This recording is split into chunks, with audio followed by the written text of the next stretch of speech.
छावा चित्रपटाला मोठा प्रतिसाद पाहायला मिळतोय, मात्र हा चित्रपट जो आहे तो टॅक्स फ्री करण्याची मागणी सर्व स्तरातून केली जात आहे।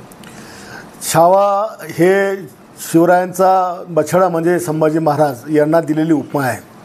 1999ला मी छावा संघटनेची स्थापना याच नावाने केली होती आणि त्यावेळेला मला अनेक लोक छावा कोण म्हणून विचारायचे आणि त्यावेळेला मी हे जे आज जे सिनेमा दाखवलं जातं हे मी त्यावेळेस तसं मी सगळ्या भाषणामध्ये सांगायचो, पण लोक संभाजीराजांची प्रतिमा वाईट केलेली असल्यामुळे लोकांना ते पटत नव्हतं।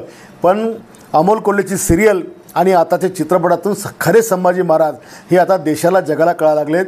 माझं महाराष्ट्र जेव्हा तमाम जनतेला आव्हान आहे की हा चित्रपट पाहावा आणि मुख्यमंत्र्यांना आणि सांस्कृतिक मंत्र्यांना विनंती आहे की हा चित्रपट लोकांना कमी पैशामध्ये पाहता यावा, म्हणून त्याला आपण टॅक्स फ्री करावं ही माझी आपल्या माध्यमातून त्यांना विनंती असणार आहे।